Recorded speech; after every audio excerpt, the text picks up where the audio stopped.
The backdrop was set for a primetime performance that proved to be a Commanders coming out party.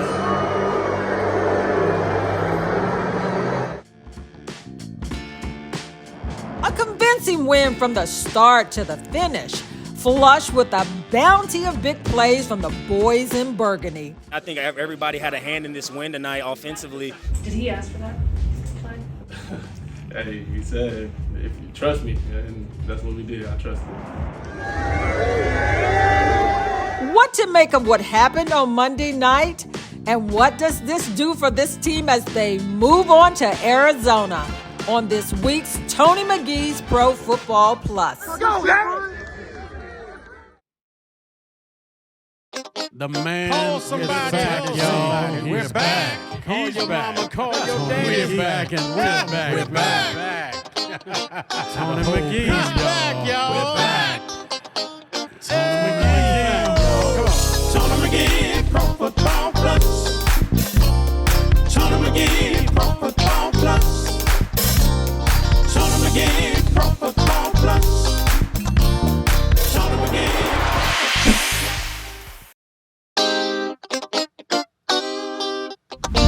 What's up?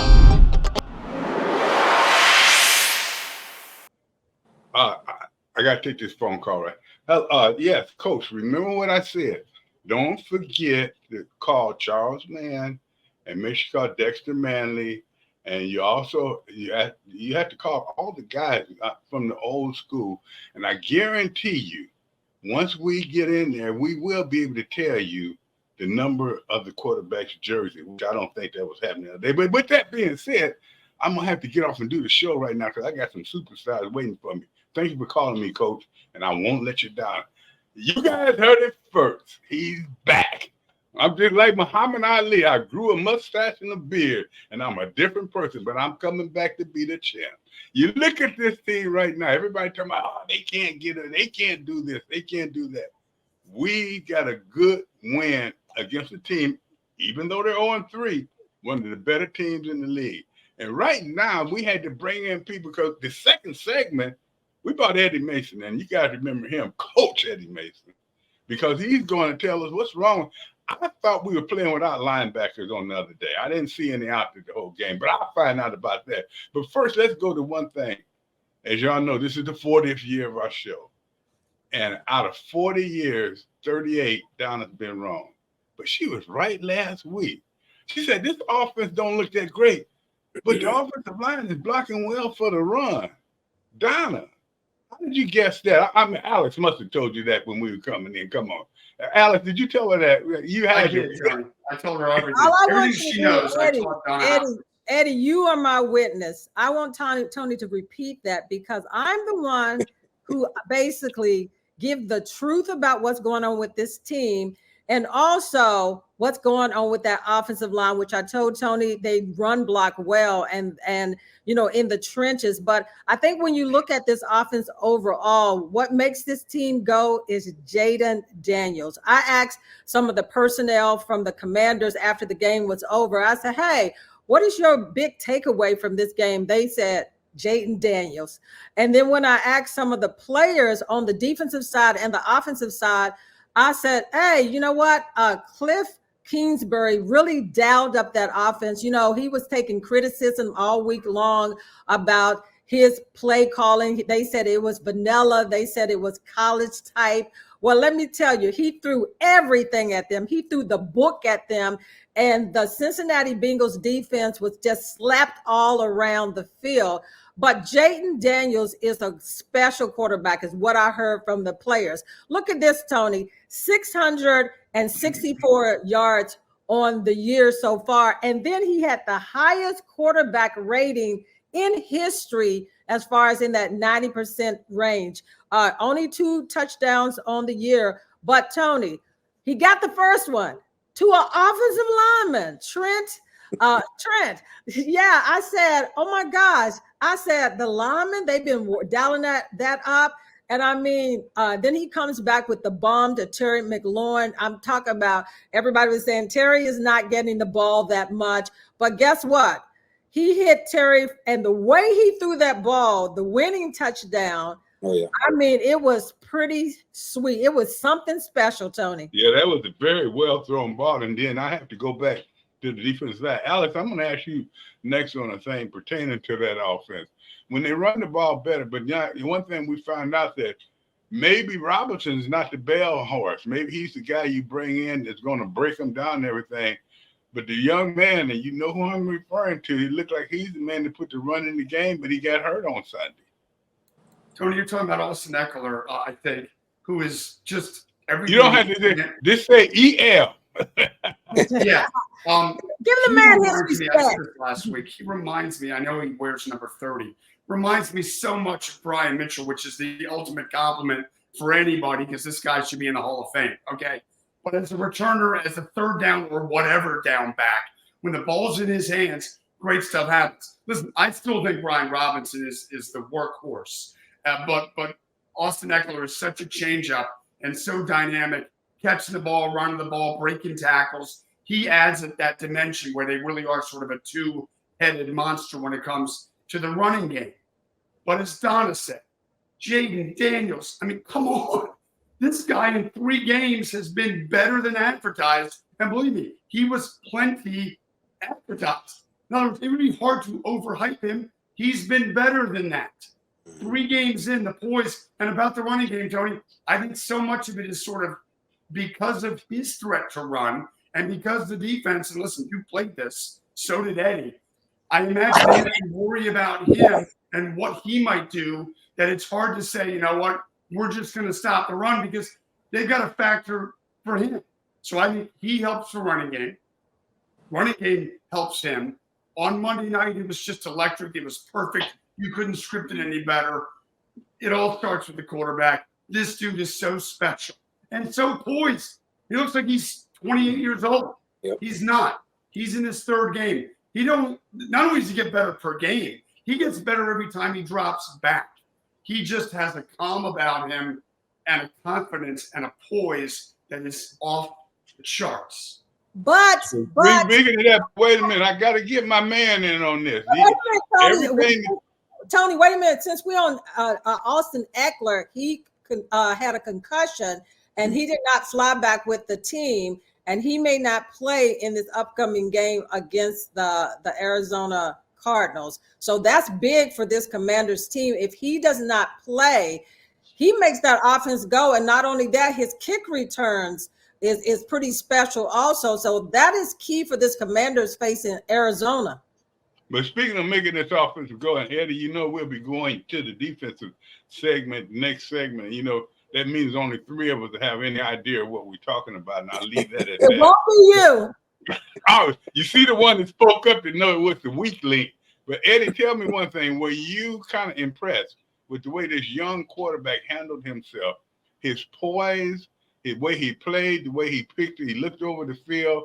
I know it's not going to be that way always, but were you really impressed with him? Because up until this point, I never knew he had this kind of talent. I've heard all the good talk and everything, but you have to do it, as you know, on the field. And it seems as though Sunday he showed us he can do it and can do it very well. You know, strange enough, Tony and Donna and Alex, the thing for me is I thought Jaden was the best quarterback in the draft this year, honestly. I'm not saying that because of what he did last night. Reality is that you win with good people. And I think Jaden Daniels, thinking about the adversity that he had in college his junior season, came back and did what he did, win the Heisman. I think a lot of it is attributed to who he is as a young man. It shows maturity. It shows kind of the tenacity that he attacks the game with, his ability to outwork his competition and his leadership. And I think last night we're seeing, I've said this, a generational quarterback. I think this young man possesses not only the skill set, but the internal fortitude to want to be the best. And I think part of that is his desire to want to be great. And I think that is really, Tony, you know, you and I both know, when you get a player like that has that type of mentality, not only talks it, but walks it, it's infectious. And he's humble about it. You know what I mean? And so I think what we did last night, we're seeing not only the evolution, we're seeing the development of a young man that's really going to change literally the the framework and where this team is going. So I'm really, really excited. 21 or 23, 254, 3 touchdowns he accounted for last night. I'm just excited for this team. And most importantly, I think we were talking a little bit earlier. I think the culture has shifted for the Commanders. I think the culture has shifted. And I think that's one of the things that you have to give credit to the ownership, the general manager, the coaches, and everybody doing this in such a short period of time. They have shifted the culture of the Commanders. And I think that's the new direction, and getting the right players and pieces. And Jaden Daniels is, he is leading the front. You can tell last night this team is riding the wave of the energy that he brings. So I'm excited for him. Donna, I want to get into the locker room. Hey, Alex, I know I've run over the time. Do we want to take Donna now and maybe do the locker room when we come back? Because it's too many interesting things going on in that locker room. And Donna, one thing you're starting to feel, I think you haven't said it, but you see confidence in that locker room, that they feel they can get things done. Yes, we said they have been speaking rhetoric prior to this, but right now we're seeing results. Alex, we want to hit it now when we come back. Now, you have to put it in crayon so Donna understands. So which way you want to go with that? Well, let me just say you and this. Donna want to go. We got the rest of the hour to flush this out. This is good stuff.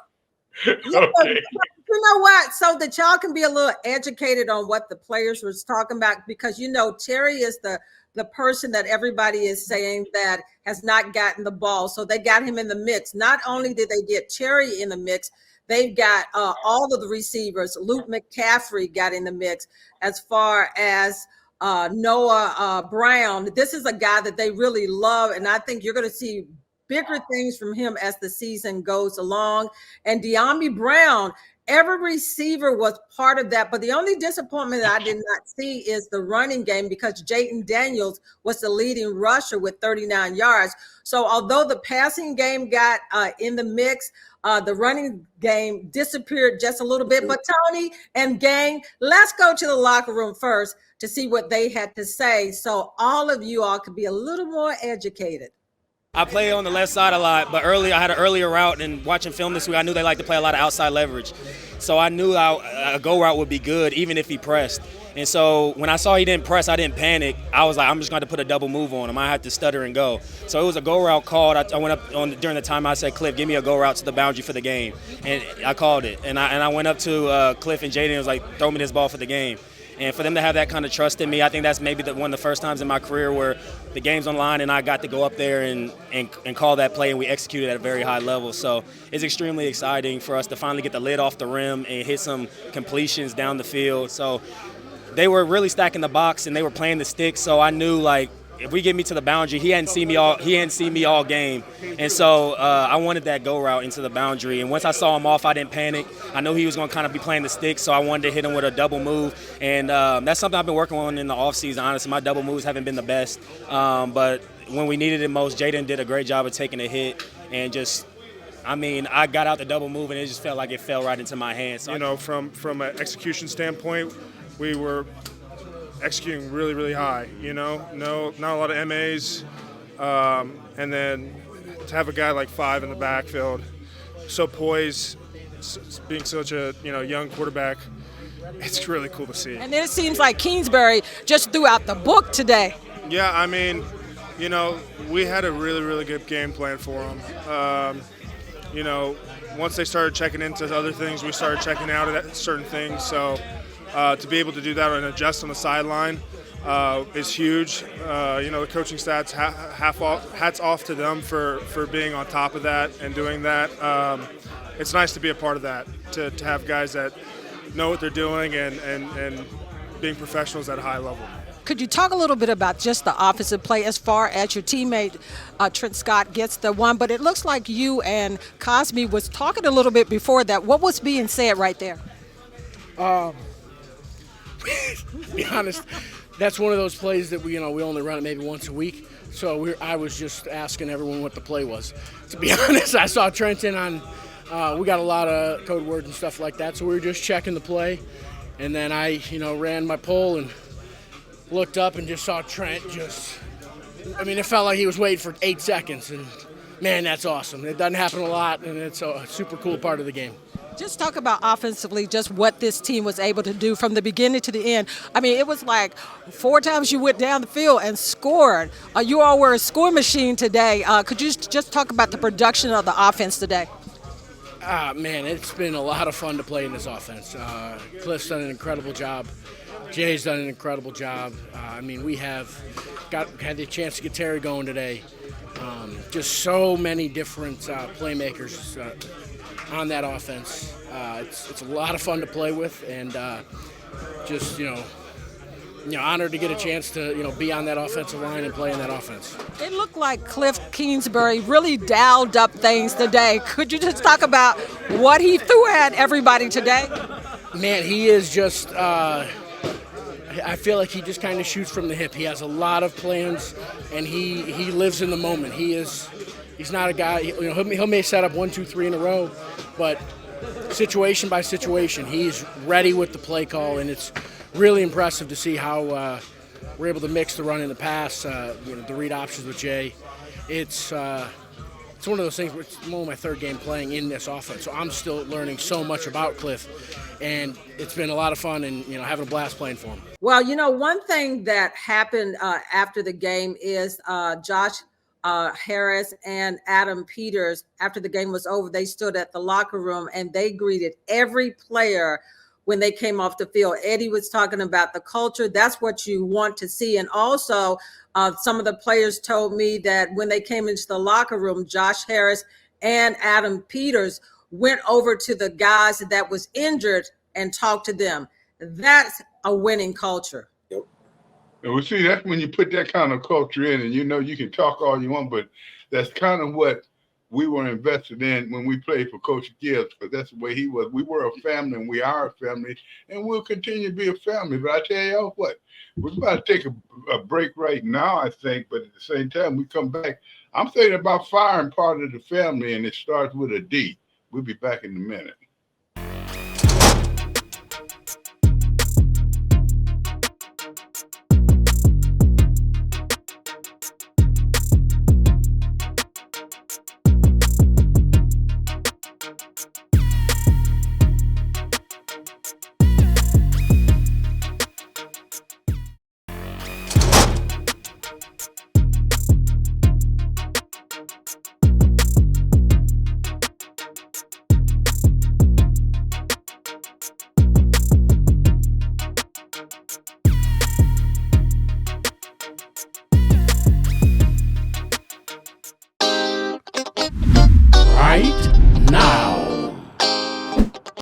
You come into a hostile environment like this, a team that just got beat, in a close game, facing 0-3, coming back in their place is hungry, so to be able to come in Monday Night Football and get a win like that, I think it's something that we can build upon. Hey, Bobby, what was it like to stand over on the sideline to watch Jaden and that offense operate today? It was amazing. We watch it at practice all the time, and so to watch it happen against another team, and he made some gutsy throws. They did some gutsy fourth downs. It's exciting for a defense, and we want to do our job to complement that. What about Kingsbury and the plays the offensive plays that he called today, his game? Talk a little bit about Cliff. He threw everything at them today.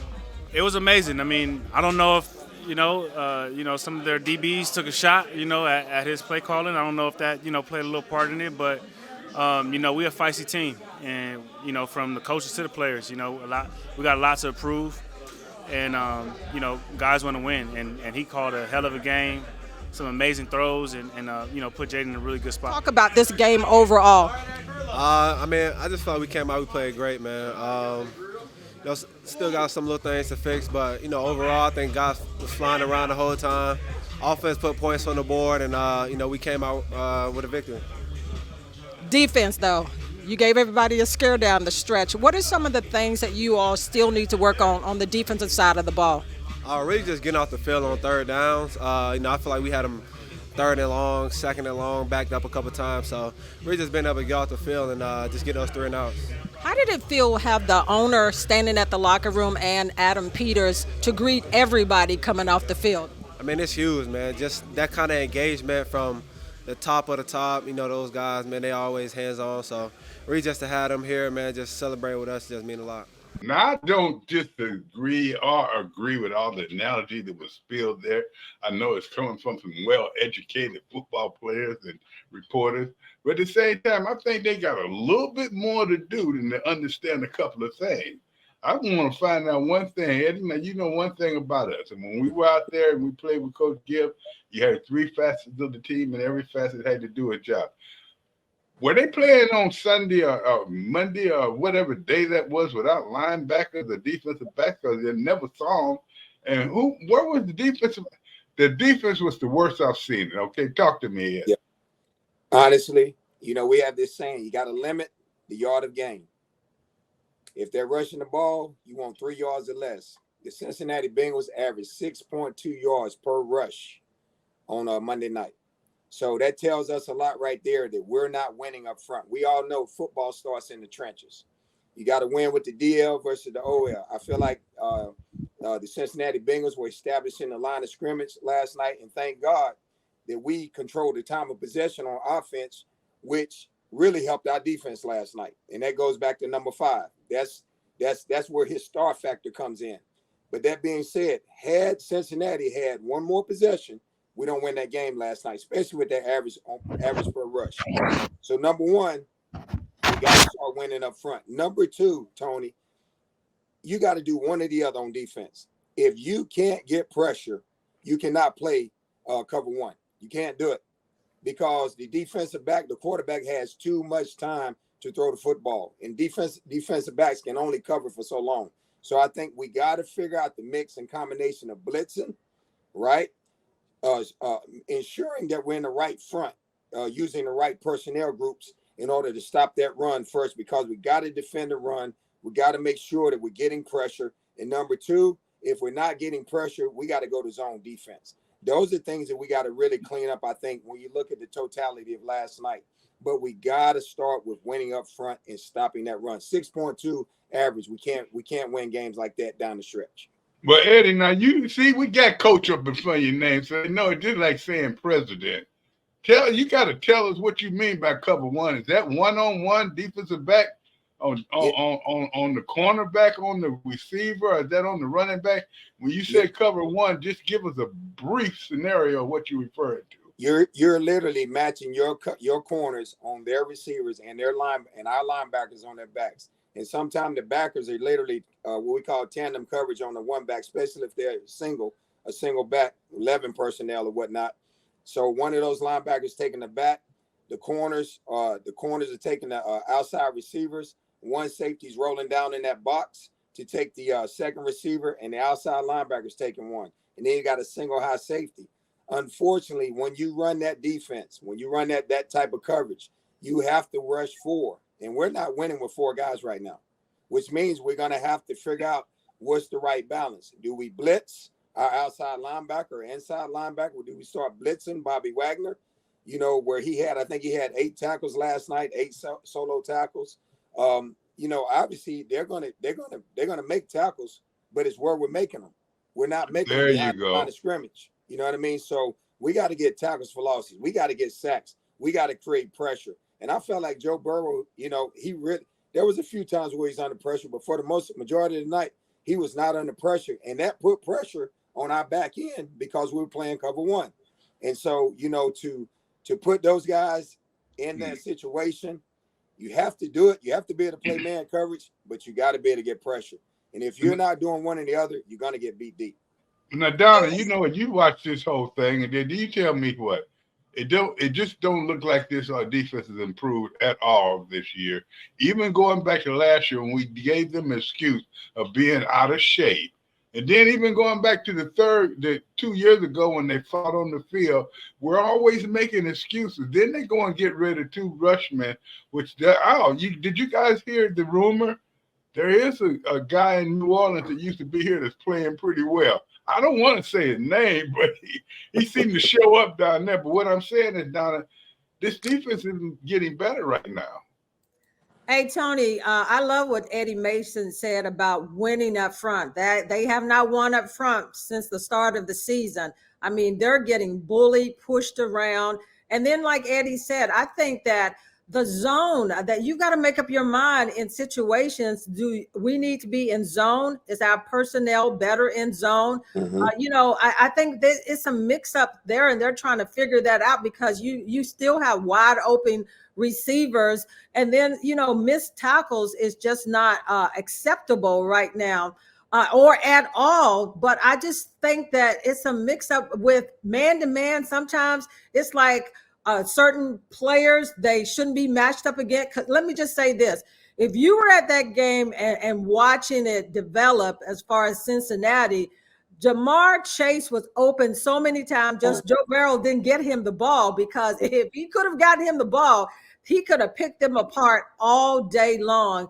But it's just defense, to me, it's just not clicking yet. And you, Tony, and Eddie, I know I joke with you, Tony, all the time, but I mean, the defense is normally ahead of the offense, and that's not the case. And let me just tell you, the offense is saving the defense because they have not punted since the first week of the season. And so they're keeping the ball and helping out the defense. And normally it's the other way around.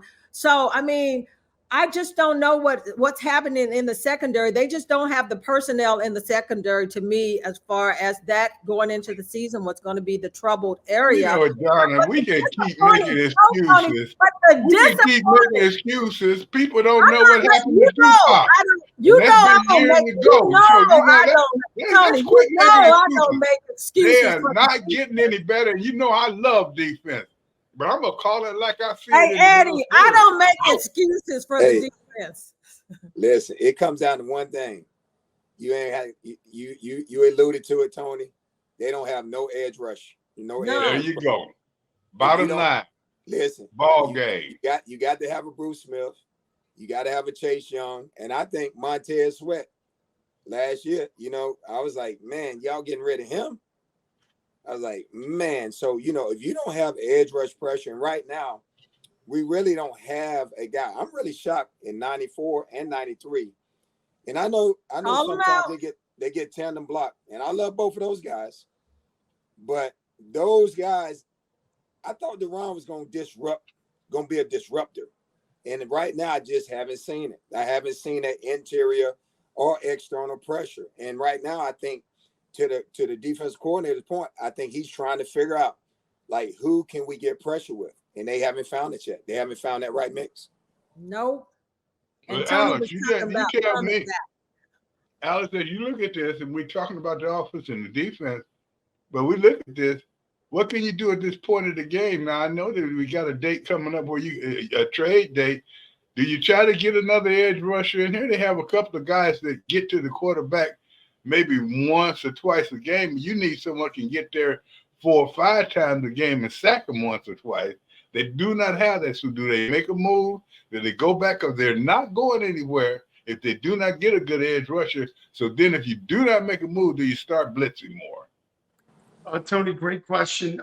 Perhaps on the making a move. Listen, that term you hear in sports, certainly in baseball, but in football, is somebody going to be a buyer or a seller when it comes time for trade deadlines? This team's 2-1, and maybe the rebuild is ahead of schedule. Only 3 games in, they found their quarterback. Okay, they haven't turned the ball over yet this year. Okay, the punter never has to punt. Okay, they got some wonderful problems here, but maybe they're closer to where they think they're going to be sooner. And they precipitate, hey, because we got a chance for something this year, not next year, not the following year. Now might be now, and maybe with that mindset, they do look at trying to bring in some extra talent, frankly, on the defensive side of the ball, whether it be up front, whether it be linebackers or DBs. It's a pretty decent problem to have. This is a very different conversation if they lose that game and they're 1-2, or worse yet, 0-3. They may need to outscore teams this year and not win games, 20-13. Maybe they need to win 38-34 or 31-28. Because the offense is so darn prolific. We'll see. They're so good offensively through 3 weeks, and frankly, special teams wise, now that they have a kicker, that can make kicks, that it's easier to kind of push the defensive woes to the side. They won't do that. They're not going to always score 38 points. They're going to play a tough team in a tough place and not have what happened Monday night at Cincy. So, yeah, his defensive problem, absolutely. Is it as glaring or as painful a problem coming off a win and with this offense? Maybe not, but to your point, they want to make a move and get that side of the ball solidified. Hey, Alex, it's still painful because the thing about it is, Eddie and Tony alluded to this because I've been asking the same thing. They play off too much on the receivers. They give them too much cushion. But this is the thing I don't understand. Why, if you're not getting the pressure up front, why aren't you blitzing a little bit more to bring that pressure? I'm not understanding why they don't do it a few times at least. And to me, that would help them as far as, bring some of that edge around because Farrell was hurt. So they're trying to figure out now who's going to replace him because he's a week to week. But I'm not understanding at this point to help out the secondary a little bit more is blitz just a little bit. Correct. Well, the problem is, Donna, and we're going to take a quick break right now. It's not who you can help out, it's how you can help them out because each and every unit on defense needs help. So who do you help? Do you double with the defensive back? Do you give a couple or two where you have that safety go on the inside and you're pushing that guy inside to the corner?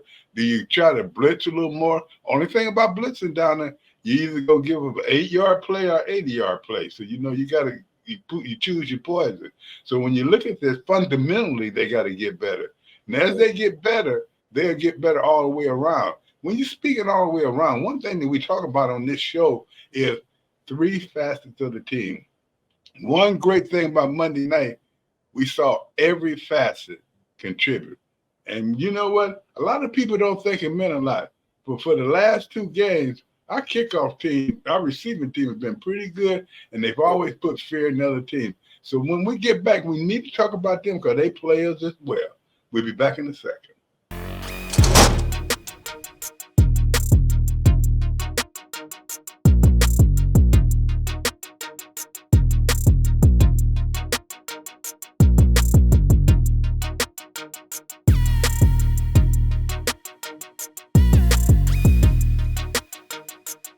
Hey, you know what? During the course of the show, I'm always going to mention to you that this is our 40th year. Now, I know when I mention that to a lot of you, you're probably saying, well, how old was this brother when they started? Well, I was 10 years old. Answer your question. Now, getting back to what's important, special teams, just like me, has improved each and every year.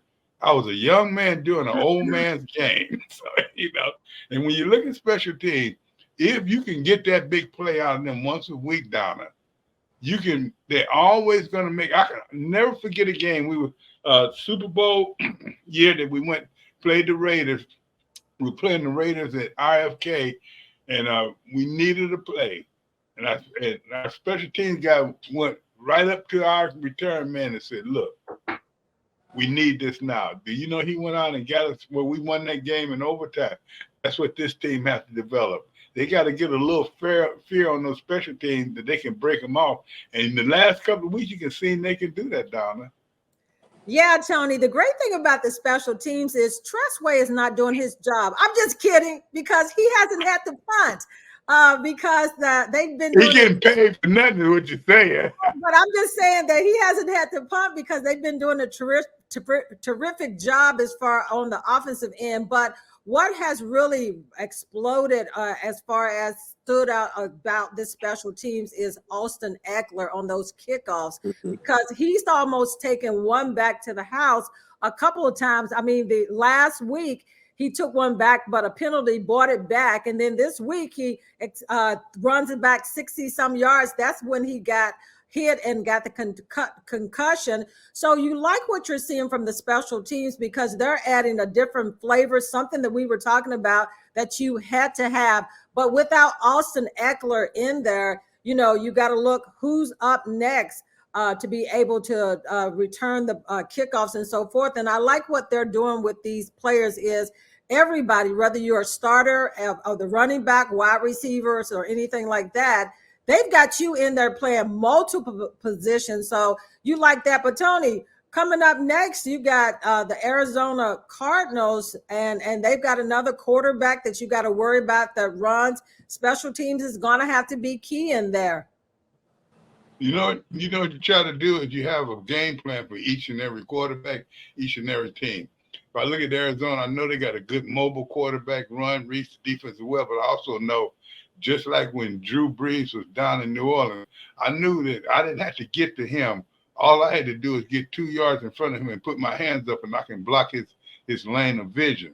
Same thing with this quarterback at Arizona.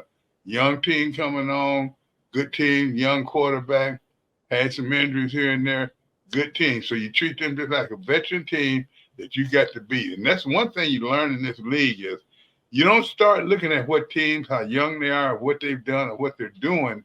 You look at every team as the same and say you have to be better than them. And that's what they're doing right now. But aren't you guys kind of surprised? And Alex, I'm going to ask you, just like around the league, I mean, you're looking at the day, something happened in Philadelphia. And we are eventually finding out, but it always looked like they're just not the same team they were last year. Tony, yeah, the Eagles had a very narrow win at New Orleans. Could have gone either way. They're 2-1 now. No, listen, they're 2-1, and they're not a losing record. But somehow, you know, a year ago, they were in the midst of this, 11, 12, 13 straight wins deal before the wheels kind of fell off at the end. But obviously, you know, I think most folks think that they're the class of the NFC East. We got 14 more games to figure that part out to see, you know, where they are vis-a-vis Dallas, the Giants, who got their first win. They're maybe not as bad as everybody thought. Commanders at 2-1 are sitting pretty, Tony. Special teams has had a lot to do with it.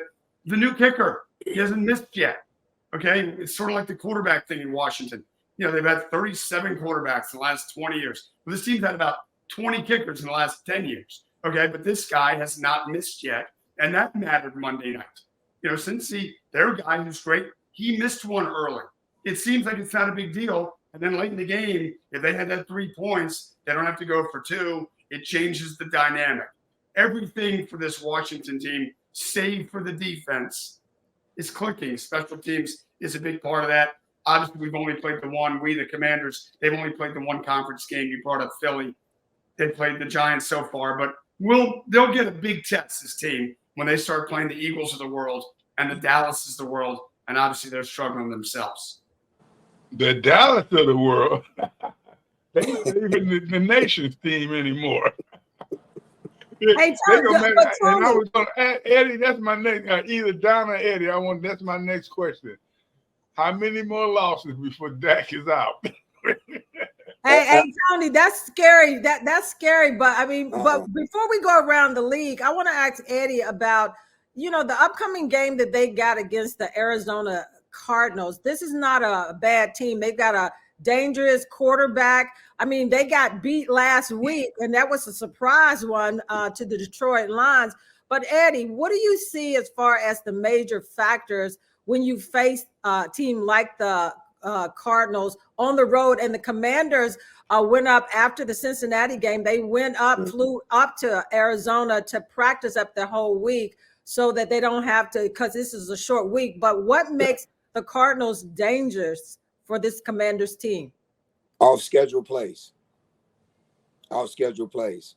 What Kyler Murray does with the ball when the plays break down. Can we hold coverage? You have a young receiver, Marvin Harrison. He has 200 yards, 198 yards. Say that name again. Marvin Harrison Jr. You know, that guy is putting on a show. You got James Conner. He got 189 yards on the year. You got Kyler Murray, 635 yards passing. So, you know, when you think about the type of player that Kyler Murray is, it's not necessarily what he does inside the pocket, is what he does on the outside the pocket. That's where he's dangerous. And who's going to be that spy linebacker? I think LeVue, I think he can match up speed for speed with Kyler, but you really don't want to be trying to defend off-schedule plays. You want to get pressure on him and keep that pocket tight and force him, like Tony said. You want to keep him inside that pocket, force his small frame to have to throw the ball over the top, and just defend the pass the best you can. But we got to get pressure on them, and we got to stop the run. James Conner's running with a chip on his shoulder this year. I've seen him get into a couple of pregame skirmishes. So this team has a lot more edgy. They're a lot more talented. They got big receiver in Marvin Harrison, and we got to defend the off-schedule plays.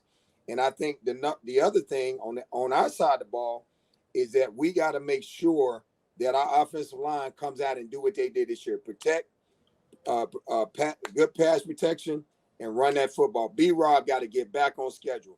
Time of possession for us was in the win box this year. I think we had 33 minutes time of possession. We keep that ball away. We give them less possessions. We play good defense. We keep playing good special teams. We win the game. Tony, did you hear what Eddie said about those receivers? And Marvin Harrison has been exploded. This is a big receiver that everybody would have wanted. Tony, I mean. Well, his daddy was good too now. Well, guess what? They broke a lot of records up there in the Colts. You know where I know? They put him on New England, and I had to eat every one of them. No, man, they got some players in this league, and Harrison, I mean, and it's just unreal to me when I hear these, even like Tyreek talking about, I'm going to be the first one with 2,000 yards. When I was playing and we folded up our helmets at the end of each half, you know, we wasn't worried about that. We didn't. If one player got 1,000 yards during the course of the year, that was just super. Now everything has grown so much, but that's the way the ball is now. It's quality ball, and that's why as we look around the league, you can't really put your finger on no one. I'm looking at Kansas City.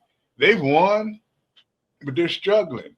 And it's going to come a time and they're having a problem too. So I think this is very much open. And when we come to the end of the year, we're going to probably be looking at a whole new champion.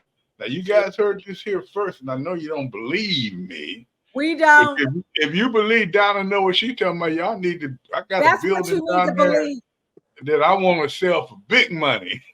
You need to believe that. So we got a minute left. Let's talk about what day. As we go forward on this, we can't get too excited. What do you do for this team this week? And we coming in, you got a big game, you know Arizona's tough. You focus on that one team, but what on that team do you need? And we know Murray may be the one, or do you focus on stopping the whole team? Hey, I'm gonna let Eddie jump to that because I mean, gotta jump quick on it. I'm gonna jump to that defense, but I'm gonna let Eddie handle this one. I think honestly, like I said before, I think you have to defend the run. I mean, the run establishes the pass, but again, you have to defend Kyler Murray because of what he does on off-schedule plays. I think ultimately our defensive line got to show up this week. I hope we get Farrell back and some of these other defensive linemen that have been nicked up. I think the defensive line, they got to step up. They have to. They got to come out and redeem themselves from last week. We stopped the run up front. Our linebackers got to be more stout, and we got to defend the pass, obviously. But at the end of the day, it's all going to come down to three phases: special teams, offense, and defense. And I think the big champions from last night was the O-line. I got to give them a big shout out. Washington Redskins O-line, y'all keep doing y'all thing. Did you say the Redskins Commanders? I mean, Commanders. You know what I'm talking about. We gonna take a break. Donna, many mistakes you've made over 30 years. I don't even want to hear it. But we come back. We'll talk about Rodney. If you want to see how good Donna is, look at our picks when we come back. We'll be back. Hey, Alex, let's rush back. We want to put it on Front Street. We'll be back.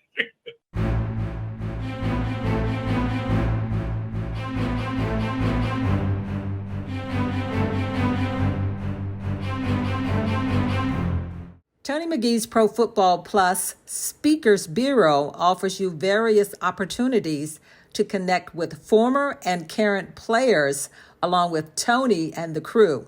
For more information, go to redmagplus.com Speakers Bureau.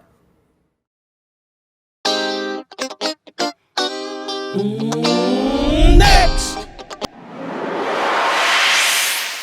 Throughout this season, we'll be celebrating 40 years. You know, to us, it's a big deal. And you know, when you're blessed to do things, you're trying to continue to do it. Now, one of the reasons that you see Kellogg's on there this year, I am from Battle Creek, Michigan, and Kellogg's from Battle Creek. They are Battle Creek. And when they saw I was trying to put a show together, they came out and they put a scholarship in my name. I thought it was only good for me to honor them and show you guys what they did 40 years later. This year, when they found out about the 40 years and they had been going a while, they came right back for the support. That's why I want to not just tell them thank you, but tell you fans thank you.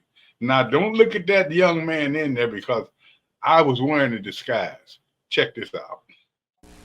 So this will be my most important investment. I will invest in people. Those words of W.K. Kellogg rang true even today. Kellogg's is still investing in people. I'm Tony McGee. I played defensive end for the Washington Redskins, and I graduated from a UNCF college. When I was growing up in Battle Creek, Michigan, I had a lot of dreams, just like all kids. You know what I want to be? I want to be a businessman. Businessman? I want to be a keyboard player. But without a college education, these dreams don't have a chance because college is a big investment. Kellogg's invested in me through the UNCF. I guess they figured that was part of being a good neighbor. Fact is, Kellogg's invests a lot in being a good neighbor. They invest in the economics of communities through their minority banking program. Kellogg's has over $100 million in time deposits and disbursements in 34 minority-owned banks across the country. And Kellogg's invests in jobs, especially for young people. Over the last 5 years, the company helped over 2,000 disadvantaged kids find summer jobs through a special employment program. And of course, Kellogg's invests in education too. I want to start my own furniture company. They endowed a $25,000 UNCF scholarship and named it after me, the Tony McGee Scholarship. W.K. Kellogg said he would invest in people. Well, he has, and I can't think of a better investment. Like they say, a mind is a terrible thing to waste. Now, I'm going to tell you why that was important. During the course of that commercial, it said two things I thought was important. They have a scholarship, and they started off just many years ago, just naming it for 1 or 2 years. They made it a lifetime scholarship where we've been helping young people for the last 30 or 40 years with it. The other thing they said is the mind is a terrible thing to waste. We got to get that back into our children now because a mind is a terrible thing to waste. Speaking of minds wasted, when Donna thinks she knows who's going to win, we got to waste the mind. We're going to help you, child. Just bear with us, okay? I don't need your help. Hey, Tony, but one thing about it is let's go around the league and find out what's going on in some big games. Let's start with the Dallas Cowboys. Seem like they're in trouble right now. They almost came back and got the Baltimore Ravens. So, Tony, I'm starting with you. What's going on with the Dallas Cowboys? When, with the Ravens, they got their first win, but Dallas seems like they've got some problems in Big D. Number one, their coach is gone. Number two, they are playing with a lower deck. And number three, they're not that good. I don't think it's anything we can't look at. They running around there. And anytime you have a defensive player last year that's almost the MVP of the league, and he weighs about 225 and he's taking over 280 guys, that's not going to last. So everything they put together was a lot of paper mache. They get what they deserve, and they're not that good. And all you Cowboy fans, put your skirts on. It's time. Our time is back now. Yeah, Tony, one thing about it is they cannot stop the run. But Eddie, let's go up the road to Philadelphia. They barely beat the Saints, and it seems like their offense just has not been able to click. And they can't stop anybody. Their defense is struggling too. What do you see happening with the Philadelphia Eagles right now? Because they seem like they're not the same team as 2 years ago or even 1 year ago. They can't pass the ball. I mean, and they have receivers. They have injury issues up there. So I think the fact that they have they got their number one receiver and their number two receiver out. Saquon Barkley is the one bright spot that they have. Jalen is trying to manage as best he can, but they're going against a very, very good Buccaneers team coming up this week who beat us, right? So they lost last week too, which shows you the parity in the league. But it's going to be tough to go down to the Buccaneers and win, I think, especially if they don't get one or two of those guys back, they're going to have problems. So I think they're reeling from the inside out. And Sirianni, I'm not sure. I'm not Hey, sold on him as a Alex. coach. Yeah. Not sold on him as a coach. Yeah, Alex, the 49ers seem like that they're in trouble because they've got so many injuries right now. How do you see them playing out? Because they lost to the Chargers, and the Chargers, I think, did not have their quarterback. What's happening with the 49ers right now beyond just all the injuries? Is that the major factor right there? Don, it's got to be. I mean, they've got so many offensive weapons that we've seen over the last couple of years, even with the quarterback who's been really good. And we know his story about being the last player picked in the draft, the whole nine. But if you don't have playmakers, you don't have healthy playmakers, obviously it's going to have a massive impact on your team. I think the injury thing in the NFL is, it's next man up, and it sounds great. Okay, but the next man isn't as good as the one that just got hurt. Because if he was, he wouldn't be the next man. He'd be the man. So that team has got so much firepower, but if they're not playing, they just can't be as potent. Other teams scheme for that. This is a cutthroat deal, and you know that every team playing the 49ers is going to game plan around the fact that they don't have the star players on the perimeter that they are used to having. Listen, when they've got them, they're a Super Bowl contending team. We've seen that. But without them, listen, you took Dak away from Dallas, and Dallas didn't do that great. Dare I say, if Jaden Daniels wasn't the quarterback of the local team, they were not hanging 38 or whatever it was Monday night at Cincy. Injuries is a massive deal. You're seeing it play out in San Francisco. You're seeing it play out in Miami with Tua out, and they're not the quality team that San Fran is. But when teams don't have their best guys, they're not the same team. It's as simple as that. Hey, Tony, I got to throw this to you. The Minnesota Vikings and the Pittsburgh Steelers, two teams that everybody thought that they were going to struggle because, first of all, Minnesota lose their starting quarterback. And then Pittsburgh, both of these teams are undefeated. Talk to me about the Vikings and also the Pittsburgh Steelers. You can look at them. All you have to do is change the names. And we have a little time here, but I'll make this quick. You look at both of them have excellent defenses. Even last year, both of them, they had a new quarterback up at Minnesota, and he was playing well. He's still doing that. He's been highly touted since he's been up, but they have a great defense. Minnesota has a great defense for their area. Then when you go up to the Steelers, you got to look at last year. The Steelers did not have a quarterback. They just had somebody filling in, but they still were winning. Now they have a quarterback. They have an opportunity. Very dangerous team. Those two teams, and Donna, I don't know who wrote you a note, but they are two teams to be watched. But when you speak about writing a note, some of y'all got to write down a note to let them know what picks to take. Because we're starting to find out. I'm just like I don't need no help. You do. I'm getting ready to dominate. I'm back. I'm going to grow another Muhammad. I'm back. We'll be back in a minute. Watch out, Donna. That left foot's coming. In the Minute with Tony and Donna. You can catch them weekly on their podcast, and you can also subscribe to their YouTube channel, In the Minute. One more thing.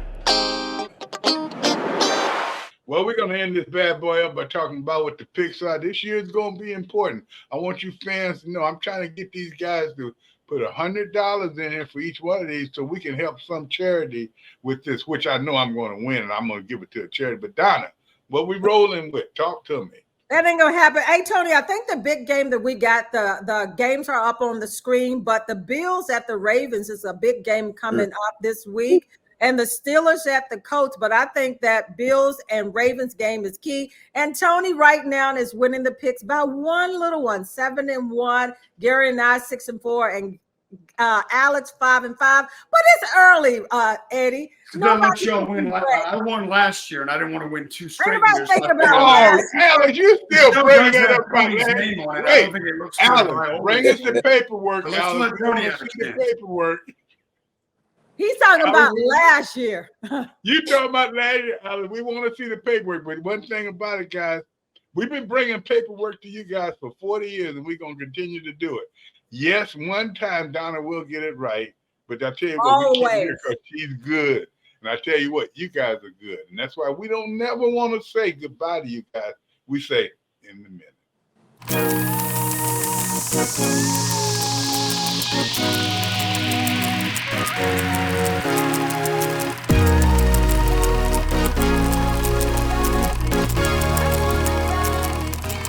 Bill Staley, number 76, began the year as a starter and continued to play up to his 1970 form. But early in the year, he was injured, and a rookie, Tony McGee, number 71 from Bishop College in Texas, became a starter and kept the job for the rest of the year.